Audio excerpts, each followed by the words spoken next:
For all the latest on the SaWGuy podcast, be sure to subscribe and don't forget that bell icon.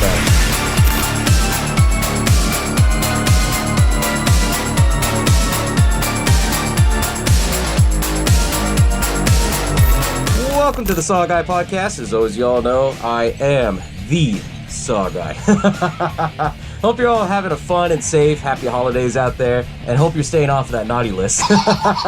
It kind of works out, though, because we're going to be talking about episode 62, Krampus. So if you're like myself and on that naughty list, sit back, relax, and let's get this shit started. Hello, and welcome to the SaWGuy podcast. My reign of terror was legendary. You stutter, bitch. I guess everyone's entitled to one good scare, huh? You opened it. We came. Oh, yes. There will be blood.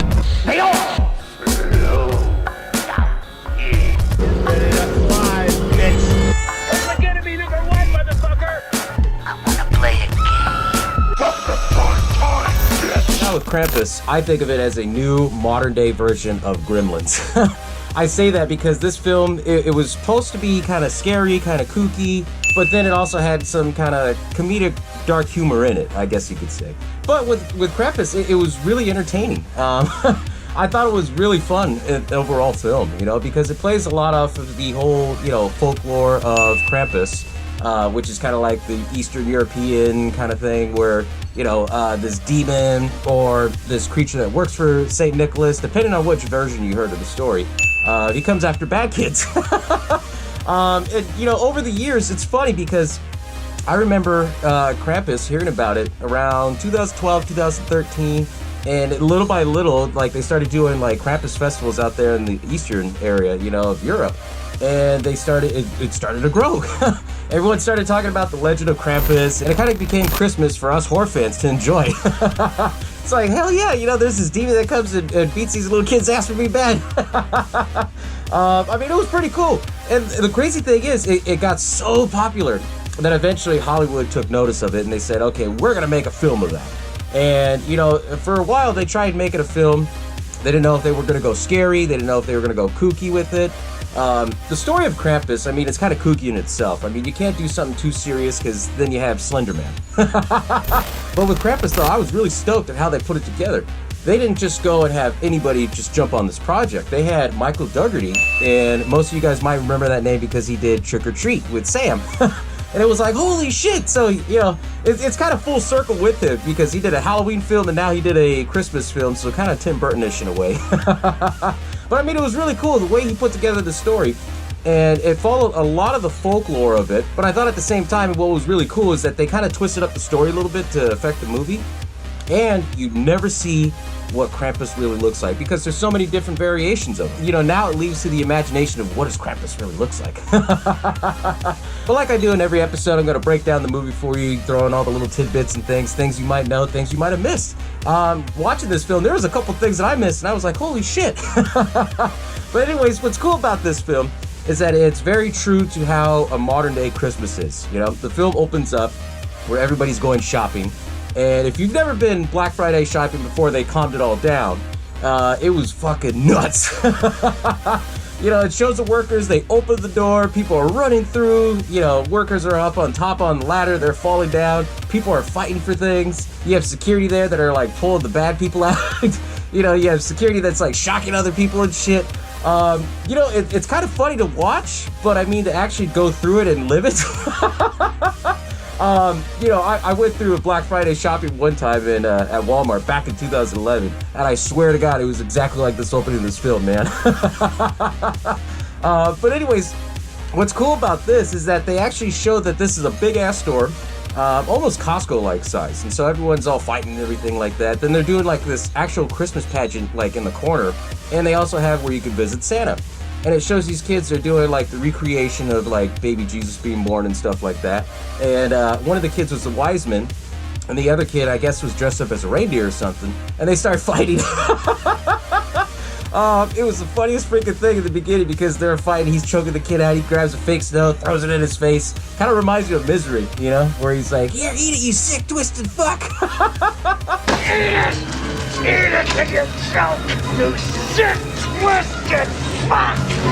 And it shows that they're fighting, and the parents get involved in everything. They separate them and stuff. And then now the actual movie starts and follows his family. You meet Max, who was the little boy involved in the fight. You meet his mom, his dad, and his sister. You know, his sister was Beth.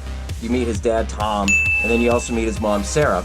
And they're all pretty big, well-named actors. I mean, Tom is played by Adam Scott, who's a very well-known comedian. Then you have the mom, Sarah, played by Toni Collette.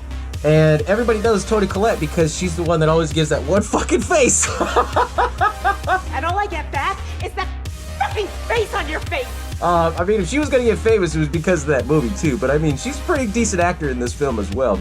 But then, you know, you see the whole family, they come home, they're all kind of pissed off, and then Max, he's basically like, hey, are we gonna do Christmas like the way it used to be? And then, you know, his dad was all embarrassed and everything. He's like, no, you can do it yourself. I got a phone call to take for work, you know? And then you see his older sister, Beth, she's already at that teenager stage where she's, you know, all about being on the phone, talking to her boyfriend and all that shit. And then the mom is like, nope, I got things that I gotta do, you know? And the mom was pretty much, she was your typical mom who had to decorate Christmas, kind of like Martha Stewart, had to go all out for it, you know? And then you meet the grandma, whose name is Ami. And the grandma was a sweetheart of this. Because, you know, the grandma saw everything unfold, and then Max comes up to Ami, and Ami's just looking at him. And the funny thing is, she mostly speaks German in this whole film. And, you know, they never explained the fact that how Max knew German, because the grandma, Omi, she would always talk German, and he talked back to her in English. So it was kind of weird. There was a weird dynamic. They never showed him, like, talking German or anything back to her. But anyways, you know, they start talking, and she gives him a gingerbread cookie, and then he's like, oh, thank you. And they start talking about, like, hey, do you believe in Santa Claus? And she's like, yeah, I believe in the spirit of him. And, you know, Omi, she asks, hey, did you finish your Christmas list? And he's like, oh, shit, I gotta work on it. You know, so she's like, get it done, hurry up, you know, because here it's the 23rd already. And as Max is getting his Christmas list ready, you see Beth, she's talking to her boyfriend and everything, and he's like, hey, come over, I only live a block away, we can smoke some pot. I mean, your typical horror film, you gotta have pot in there somewhere. Then it shows Tom sitting in his office, he just got off the phone, and he's pouring himself a glass of whiskey. Then it shows Sarah where she's putting up all the Christmas pictures, and she's looking at the Christmas picture and everything, and it was funny because it shows that they're taking a picture with Santa, and Santa's like looking over, like staring at Beth, like at the daughter, and then you see, I think it's funny because they show all their pictures, and none of them are perfect, which I thought was a funny-ass wink to it, because, you know, in real families, when you go and all take pictures with Santa, nothing ever comes out perfect. There's one kid that's screaming, somebody looks the other way, somebody has their eye closed. I thought it was really cool about how they play that whole realism aspect to it. And as they're getting everything all set up, and they're all doing their own thing, then all of a sudden the house starts shaking, and it's known that they have their family coming over. And the family that's coming over is actually Sarah's sister and her husband and their kids, and so they always spend Christmas together. And it's funny because, you know, they fit that stereotype that they're these, you know, people that that are kind of like, I guess you could say almost rednecks, but they're not. It was funny because, you know, the whole house shaking, and you find out later the reason why it's shaking is because, you know, they drive a lifted H2 Hummer and shit. But, you know, as the whole house is shaking, they're all like, oh shit, they're here. And it's funny because if you ever have family come over for Christmas, you hear everybody fighting, hey, don't push on the doorbell, hey, stop fighting with your brother. You hear all that shit as they're coming up to the door. They're just like, okay, it's Christmas, it's Christmas, it's Christmas. You know, and then Sarah opens the door, Merry Christmas! And she sees Linda, and she sees Howard. Howard is her husband, who's played by David Kirchner. And it was funny because, you know, they both come in, then they come in with their twin girls, Stevie and Jordan. And then they had the one boy of the family come in. He's Howard Jr., or they call him Howie Jr. And every kid is something different, you know, and it's just like in real families too, you know. So Howie comes in, and he just has a straight face, just like, and Max is like trying to talk to him. So, hey, like, what'd you ask Santa for Christmas? Like a video game, a toy car? And he doesn't say anything, and it's funny because Beth comes up right behind, dialysis. You know, they're trying to be friendly, and it was funny. And then you see Jordan and Stevie. They're like talking to each other because they're twins. They're all like, oh, look at Max over there. He has a letter for Santa. And they called him Maxi Pad, which is fucked up because his name is Max, and Maxi Pad is a playoff of like the girls' tampons. You know, and it's funny because there are families out there like that. My family in particular is like that.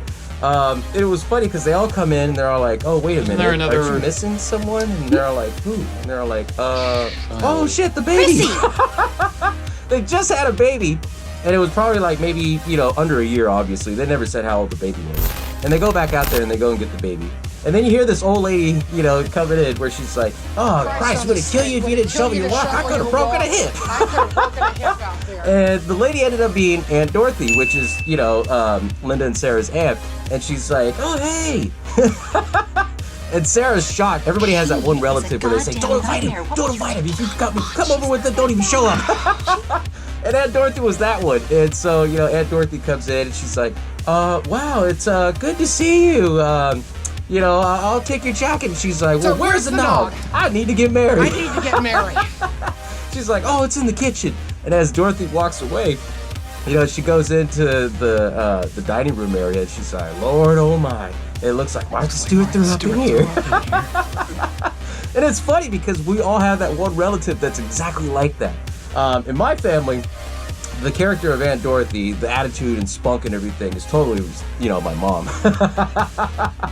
Oh man, it's just funny. I get a crack up of it. And as they close the door, Sarah and Linda start talking, and Sarah's like, what the hell? How come you didn't tell me? And she's like, well, it was a surprise, and you know, what was I gonna do? We went to go and pick up some Christmas presents from her, and she was already at her driveway with her suitcase and everything. I couldn't tell her no. And she's like, well, you know, hemorrhoids are a surprise. This isn't a surprise. This is a goddamn nightmare. And so they're kind of bickering. She's like, oh no, she's changed. I mean, you know, we're gonna have a good time. And so now it shows that they're all sitting at the dinner table. And like any crazy family at a dinner table, it doesn't go too well. You know, they're all sitting at the table, and then you hear Tom talking, and then Howard, he's kind of like an asshole towards Tom because, you know, he thinks that he's better than Tom, and that kind of attitude. And, you know, they start talking about, like, their Boy Scouts and stuff. He's like, oh, yeah, your Uncle Tom here, he was busy with life. And he's like, yeah, I was Eagle Scout. He goes, Eagle Scout, boys. That's where you help old ladies cross the streets. You know, just being an ass in ways. And as that's going on, you know, they start talking shit about Sarah's cooking. And they're like, well, my bird is kind of dry. And, you know, then you hear Aunt Dorothy where she's like, yeah, what kind of Christmas dinner is this? You don't have ham? What are you now, a Jew? Jew? Shit, man. That scene right there just killed it for me. I was on the ground laughing just because it was just like the way that she was so real with it. Because, you know, there is family out there, like I said, that does that. And as they're all arguing, she's like, all right, well, I guess, you know, you guys wouldn't mind if I had macaroni and cheese with hot dogs. And, you know, then her sister's like, well, yeah, that's what we're used to, you know. And so she's like, I'm gonna go make dessert. And as she's making the dessert, Aunt Dorothy goes back there and she goes, what's up with this fancy food? You know, it clogs my pipes. And then Sarah's just had enough. She's like, you know, with all due respect, just stay the hell out of my kitchen. When you go ahead and take a whole long time to decorate your house and everything, then we'll go over to your trailer and talk shit about it. You know, she just had enough of it. And she's, you know, cooking up creme brulee with the blowtorch and everything. And as that's going on, they're back at the table. And Jordan and Stevie, they're fucking with Max. And, you know, they call him, hey, Maxie Pet, we know that you believe that Santa's real. And he's like, I don't know what you're talking about. You know, because he doesn't want to look stupid in front of his cousins.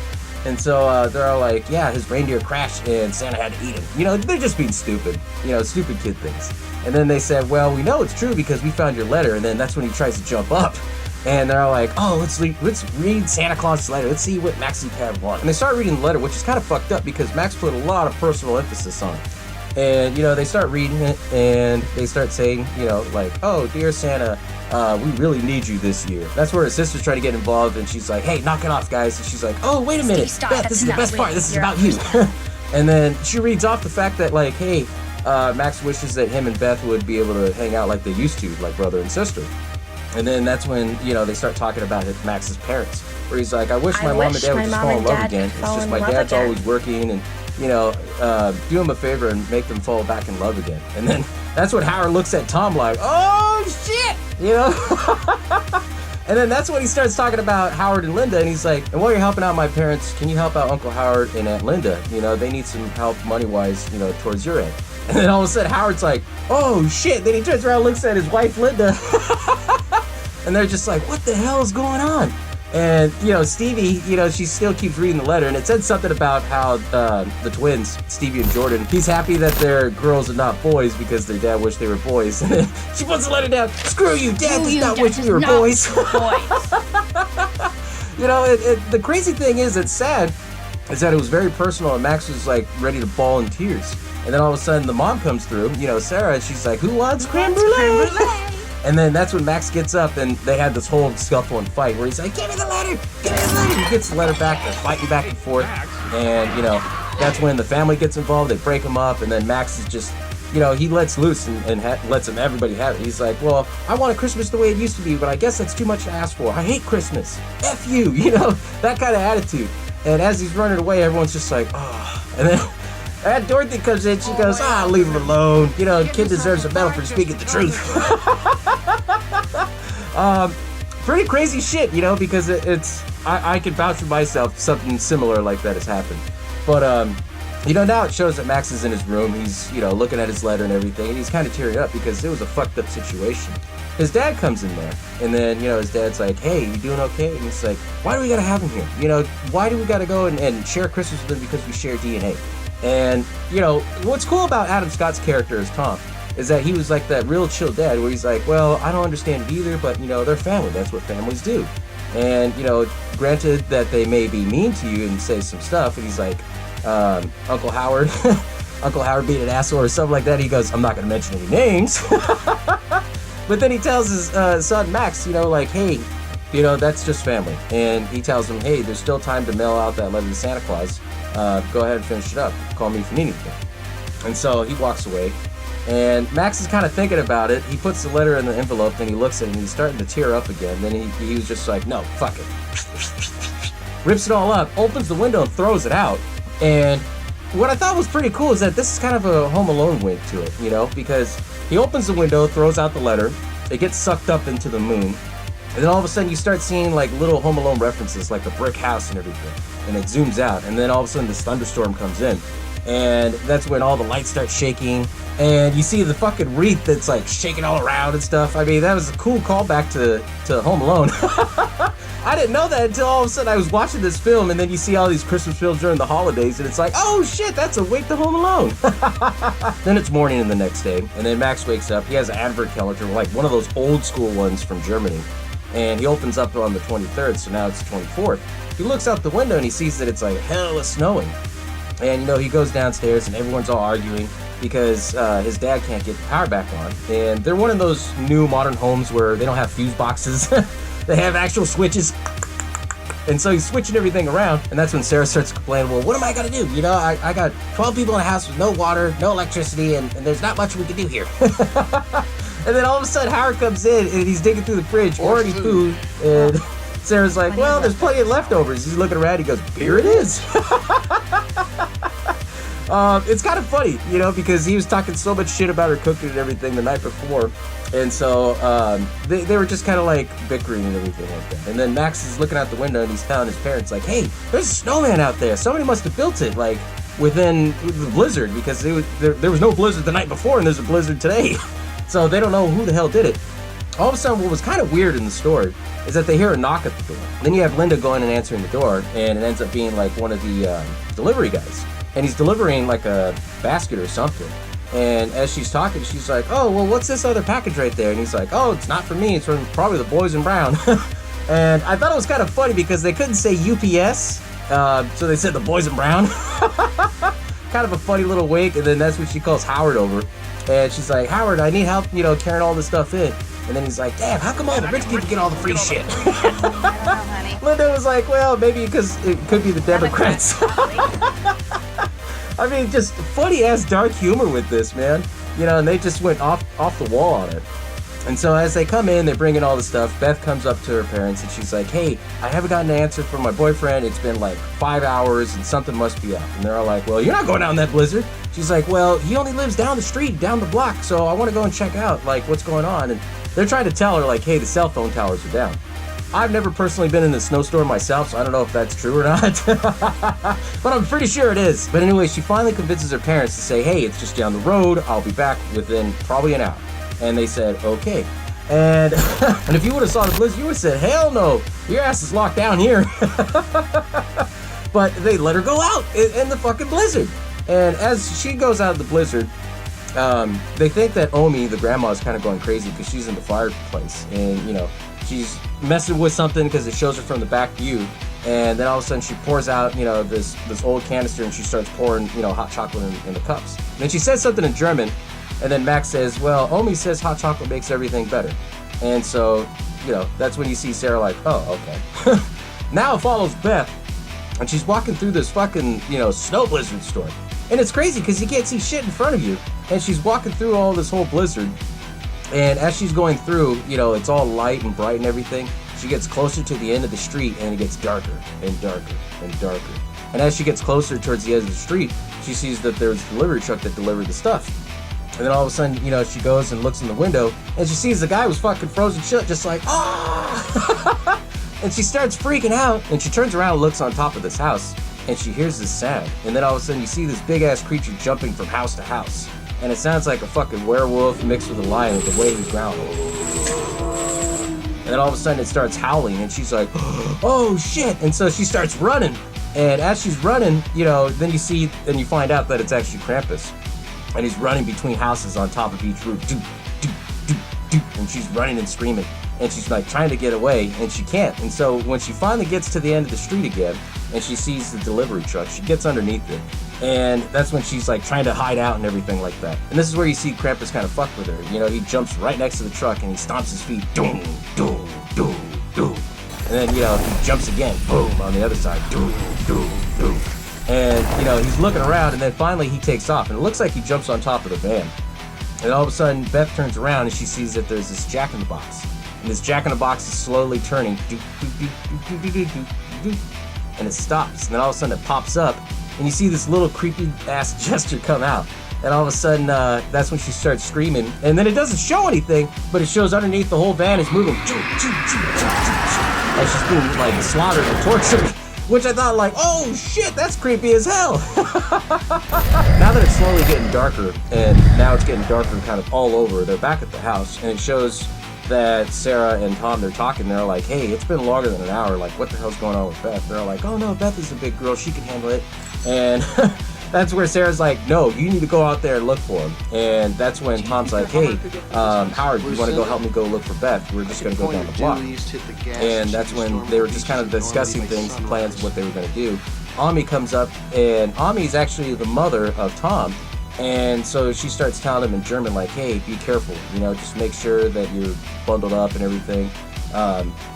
You know, the typical mom stuff. And as Tom is leaving, you see Omi, she's nervous of something. And you see that her hand is like super shaking, and Max notices it, so he goes and holds her hand and kind of cuddles his grandma. And then eventually it shows that Howard and Tom, they're in Howard's H2 Hummer. And it was fucking funny because, I mean, he's like the typical, like, pro-gun kind of guy where he has a fucking Hummer and he has like the AM radios and shit, and you know, he's bragging about how he keeps his shotgun with him. And it's funny because they're driving around, they're kind of talking small talk about everything, like, you know, hey, we're gonna go and try and find my daughter. He's like, hey man, she's a tough girl, you know, and you know, don't worry about it, you got nothing to worry about, you got me helping you. And that's when they pull up and they see that the snowplow is down, and they said, oh shit, this is something weird, you know, because the snowplow is blocking the street. So they get out of the car. And then that's when he opens the trunk, he pulls out his shotgun, and then he pulls out this .357 Magnum, this revolver. And it was funny, he gives it to Tom, and Tom is like holding it like this, and he goes, it's a little heavy. Yeah. And he goes, yeah, I know. He goes, it's Linda's. It's Linda's. And as they grab their guns and gear and everything like that, they go and check on the snowplow, and they're like, what the fuck is going on? Like, hey, like, you know, did this guy fly out? Did an accident? And Tom's like, no, it's broken from the outside in. And that's when they decide to go inside Beth's boyfriend's house. And they're looking all around. And when they see everything, it's like all frozen shut. And they see a picture of Beth and her boyfriend, and it's smashed. And he's looking at it just like, oh, like all pissed off and worried. And that's when Howard's like, hey man, she's a tough girl. You know, we'll be fine. And as they start hearing noises, you know, they look down and they see that there's these big ass hooves from Krampus. And they're like, damn, that's a big ass hoof. You know, I've hunted animal before, and I've never seen a hoof that big that walks upright. And so that's when they start hearing noises, and they say, fuck it, we gotta get back to the car. So they're getting back to the car, and as they get back to the car, like, it's even worse out there, the blizzard. And that's when they see like this underground monster, kind of like Tremors in a way, you know, where you see like it's coming up through the snow, and then it grabs Howard, and then it pulls Howard. He's like, hey, Tom! Oh! And he's getting tossed around back and forth, kind of like Tremors. And then Tom comes up, and he shoots this monster, after he fights fucking Howard. They go up to the Hummer and everything, and then that's when he looks at the Hummer all tore up, and he's like, Lucinda! Lucinda was the name of his H2. And if you're a typical guy, you know, kind of like myself, you have a name for all of your cars. And it was funny because, you know, that's where they're like, oh shit. So they actually have to go and walking back and everything. And as they're walking back, now it's back at the house where they're all kind of discussing like, hey, what the hell's going on? And Omi, she kind of knows what's going on in a way, but she kind of doesn't, and she's suspecting things. And then, you know, as the kids are kind of like getting worried about stuff, they're like, oh yeah, you know, it's nothing. And they hear a noise where it's like on top of the roof. Boom! And, you know, that's that's pretty much what Sarah's like, oh, it's just a squirrel up there. You know, and Aunt Dorothy's like, yeah, that's a squirrel playing with his nuts. Probably playing with their nuts. And then all of a sudden the door opens up and the blizzard's coming through. They see that, you know, Howard's all fucked up and everything, and Tom, and they start talking about everything. And Tom's like trying to keep Howard cool, like, hey, not in front of the kids, not in front of the kids. And that's when Aunt Dorothy takes the kids to the kitchen, and she shows them how to have coffee with peppermint schnapps. Sugar? And she's like, a little dash of sugar and spice, everything nice. And she drinks it. And it's funny because then you see, you know, Howard Jr., he's like staring at her, and she's like, I can't give you it. And she's like, all right, but keep your damn mouth shut, all you kids. So, you know, it's funny because she gave a fucking, like, adult beverage. You know, like I said, there's always that one family member in the family that does that shit. And as, you know, she's taking care of the kids, you see Omi, she's in the kitchen, you know, and then Max is kind of watching over her. And that's when they're kind of discussing about, hey, what the hell are we going to do? And he's like, well, I don't know what the hell's going on, because they took care of Lucinda. I only got a couple rounds left in my shotgun. And that's when Tom starts thinking about the story that Omi had always told him about the story of Krampus, where you got to keep the fire hot. So he's messing with the fire pit and everything, and he's like, oh shit, all right, so we gotta come up with a plan to do something. And as they're discussing that, they're all like, well, what are we gonna do? There's all these little creature monster looking things. And then that's when the kids come in, and they're all like, yeah, how much did you hear of that? And Dorothy's like, they had enough. And, you know, it's crazy because then now the kids are starting to get scared. And then you see Jordan and Stevie going up to Linda like, hey, you know, are we going to be okay? Are we going to be okay? And, you know, Linda's like, oh, nothing's going to happen. It's Christmas. Nothing's going to happen. You know, you guys go get your iPads. We'll watch some movies and everything like that. And, you know, that's when Tom is talking to Sarah and saying, hey, she is a tough girl. We'll stay out here. We'll board everything up. And so they get a bunch of wood and everything. They board everything up. The kids are watching the iPads and stuff like that. And that's when, you know, Tom and Howard, they kind of had like a sit down. And Howard's like, hey, I'm sorry for being an asshole all these years. You're a good dude. Thank you for saving my ass back out there. You go be with your family. I'll watch on point. And he's like, you sure? He's like, yeah. So it's a couple hours later, and it's funny because now you see Howard's the first one to fucking fall asleep, and he's supposed to be watching guard. And then it follows the camera like onto the family and everything. They're all knocked out, asleep. Their iPads all fucking died down. And then all of a sudden, that's when the fire dies down, and it's just coals and amber and ashes. And it's crazy because all of a sudden now they start hearing noises, and you see this chain drop down, and there's a gingerbread like cookie on it. And you know, this gingerbread cookie's like talking like, hey, you know, shaking the chain and everything. And then Howie Jr. wakes up, and he's looking at this chain like, what the hell? You know, and he's thinking like, okay, everyone's asleep. Maybe he's dreaming, you know? And then all of a sudden he pulls his chain out and he sees this gingerbread cookie. And he looks at this gingerbread cookie, and instead of like doing anything with it, the kid eats it. You know, he bites the fucking head, and then the gingerbread, you know, cookie comes alive like, ow, ow! Gets all pissed off, and then jumps around him with the chain, wraps them all up in the chain. And then, you know, he gives the signal call, and then all of a sudden, that's when the chain pulls Howie up into the fireplace. And, you know, it was crazy because then everybody all wakes up. So you see Sarah, she grabs Howie, then you see Tom, then you see Linda and Howard, and they're all being pulled all the way up in the fucking fireplace, and they're being dropped back down, dropped back up, and then all of a sudden, Linda, she sees like the gingerbread cookies alive, and she's like, ah, let's go. And then you see Howie gets all sucked up in the fucking, you know, chimney. Howard comes in, he's like, Howie! Looking up, and it was funny at this scene because now it shows that the kid was wearing like a Chuck Taylor that dropped down and smacked him right in the fucking face. I mean, it was kind of a surreal, like, dark humor kind of funny moment, and then that's when they're like, fuck, I should have stayed awake. I was the one, it's my fault. You know, I fell asleep. And after everything has happened where Howie gets sucked up and they're all kind of arguing with each other, a log comes down from the fucking fireplace and then hits the tree. And as you all know, real Christmas trees, they dry up quick and they catch fire super fast. So their tree catches on fire and they're all freaking out. So Max goes and gets the fire extinguisher. They put it all out and everything. And they're all kind of looking at each other like, what the fuck just happened? And that's when Omi comes in, and I don't know what she does, but she does something to the fireplace, and then all of a sudden it goes woo, and it's back alive. And that's when she starts telling the story, I know what's going on. And that's when everyone's like, what the fuck, we can't understand her. And then she starts talking English. And the funny thing is, you know, you see Aunt Dorothy, she goes, English, I knew it, she spoke it. But then anyways, you know, Omi, she starts telling the story about how when she was a little girl living out there in Europe. And she said that, you know, as a kid, she had lost the spirit of Christmas because here she was a kid, she went to go and get food for her family.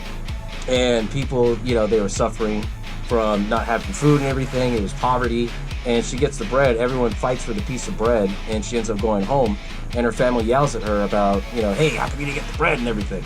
And, you know, they took her doll, they ripped it up. And that's when she kind of lost the spirit of Christmas. And she kind of wished, like, hey, I wish Christmas wasn't around. It just brings out the worst in people.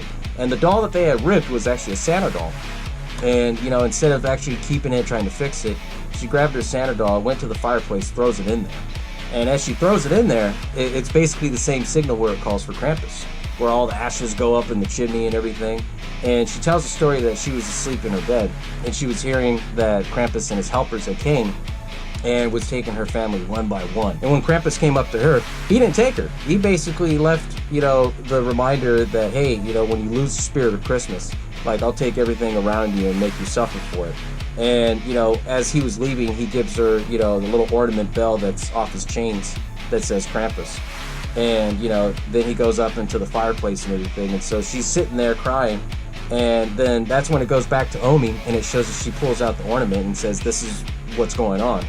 And everyone's just like, whoa, you know. And then Howard, he doesn't want to believe it. He's like, this twisted fairy tale shit, like, there's no way that this could be real. There's none. So Howard, he kind of has I guess you could say a meltdown, because then he takes off all the blocks, and they're trying to tell him, hey, don't go outside. Then he points the gun at Tom, and he goes, Tom, I just barely started liking you. Don't get in my way now. He opens the door, and then you see all the snowmen of everybody that Krampus has already taken. He's like, Howie! Looking all around, and then you hear like these little laughters, hee hee hee hee hee, of like little elves and shit. And all of a sudden they pull him back in, they closed everything up, and then, you know, they start discussing about what they're gonna do.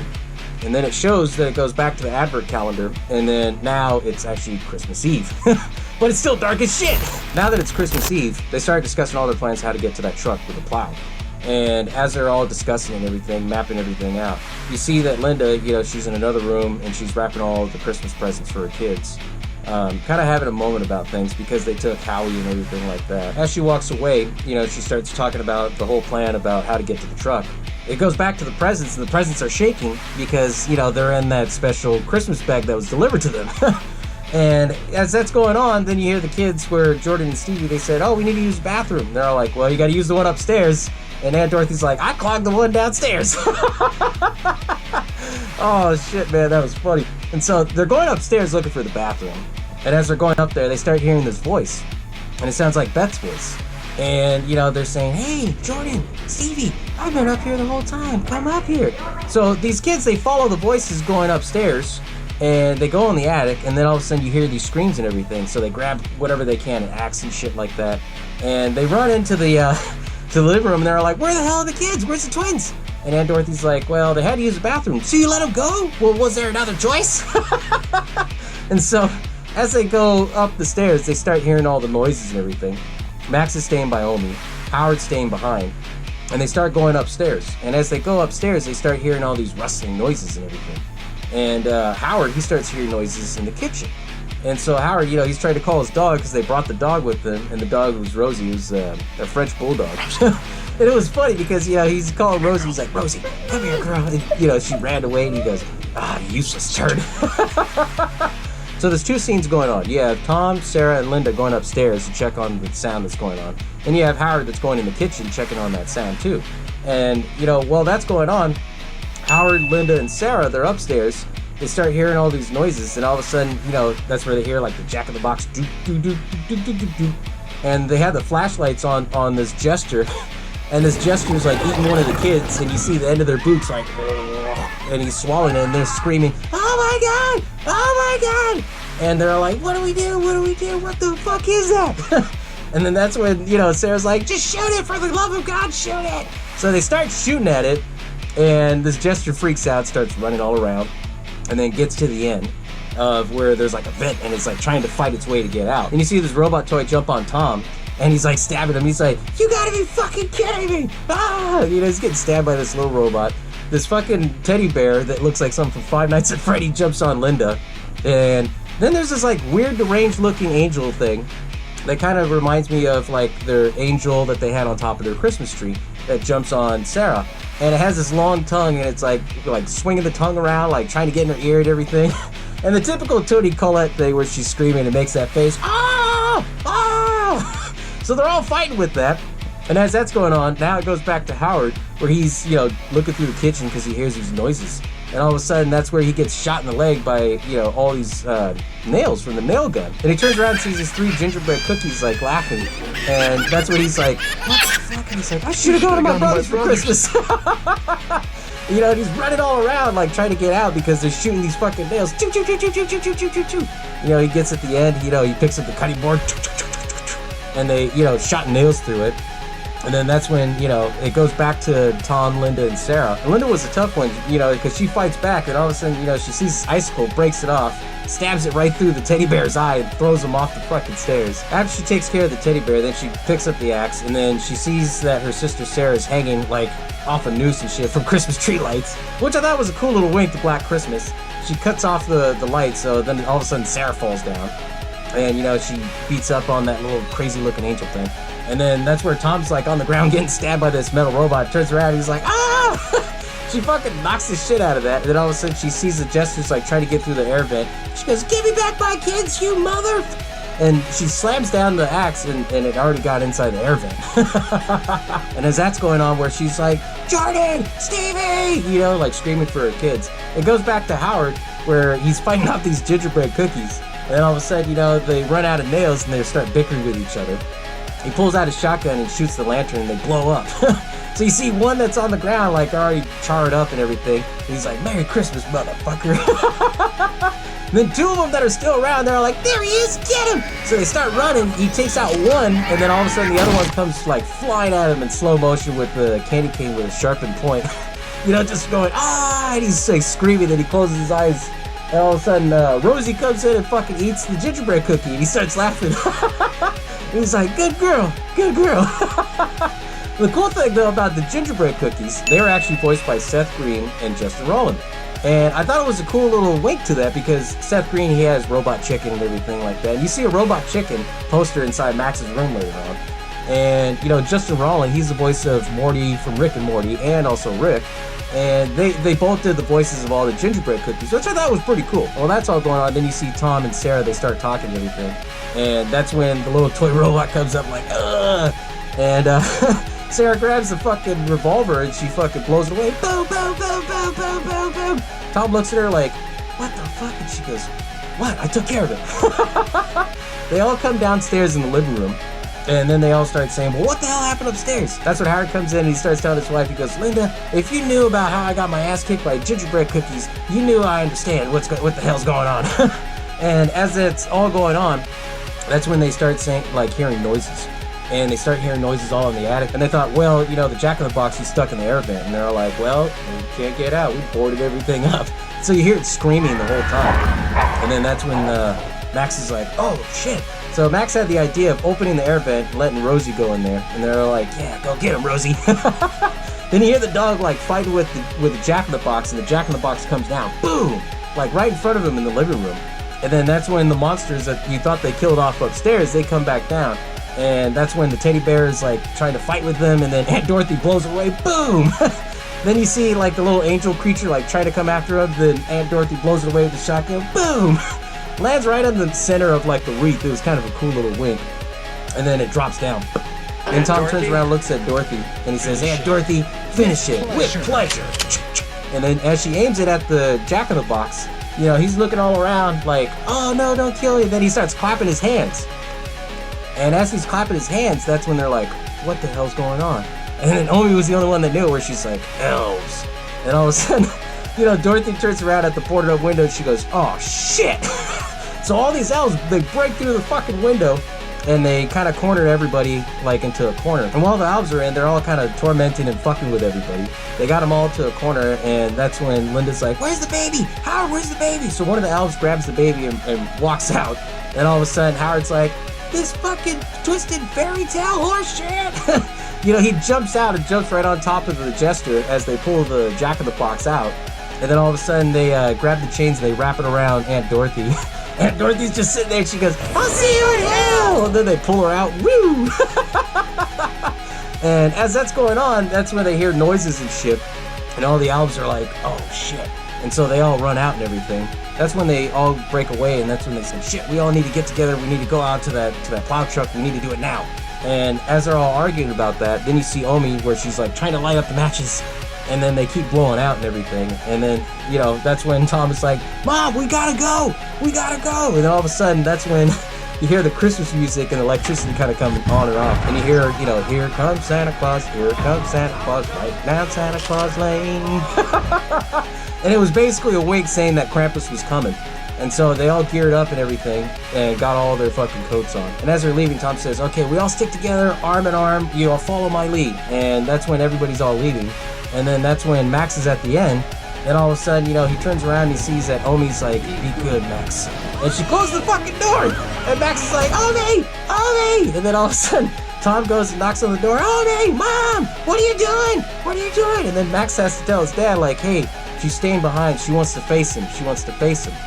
And so he's like, "Oh shit, she's buying us some time." So Omi sacrifices herself to Krampus, so that way they had enough time to get out. And as Omi goes back to the living room, you know, that's when everything starts to freeze over. Shh. You see all the cracks on the fireplace come down, and you finally get to see Krampus in person. And he comes down, and then he stands up, but he's hunched over. And then he's looking at Omi, and Omi's kind of tearing up. And then he's, you know, gets his long curly ass finger and like touching her cheek and everything. And what I thought was cool about the Krampus character, like I said, you don't see what he looks like. And it's kind of a play on that. And the whole story was that he's the shadow of St. Nicholas. And with that being said, he wears a Santa suit, and he wears a Santa mask that's all deranged and shit like that.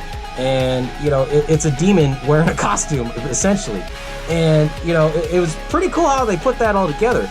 And the way they came up with that was they used all the various different variations of Krampus, and they put it all together as one. And this is the concept they came up with, where it has like the long skinny fingers like fucking Pumpkinhead. It had the big ass long horns that curled back like an actual reindeer. The fact that he was hunched over, and, you know, all these cool little aspects of it.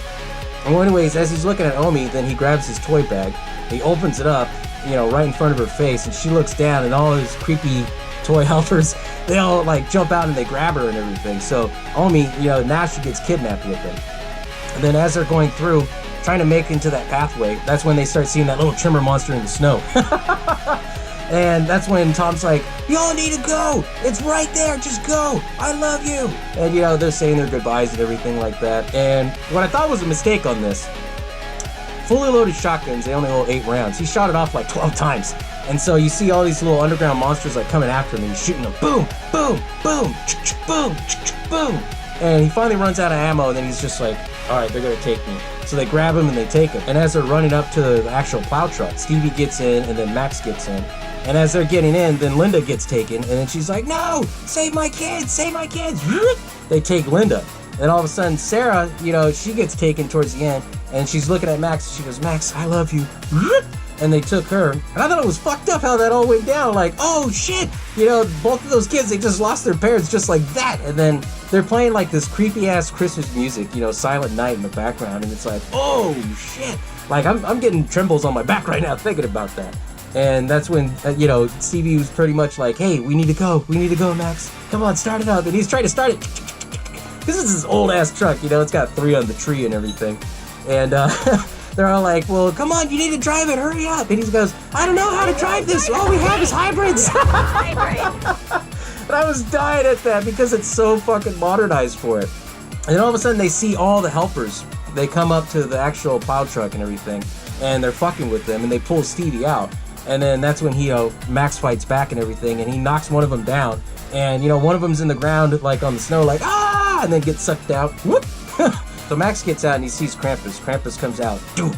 And then, you know, he looks at him and everything like that. And then that's when he reaches inside his arm sack, and then he pulls out one of the bells that he has off his chains and drops it in with his note on the ground. And then you see it's part of the notes and everything. And Max says, this is not the Christmas that I wanted. And then Krampus looks at him and everything like that, and then Krampus fucking disappears.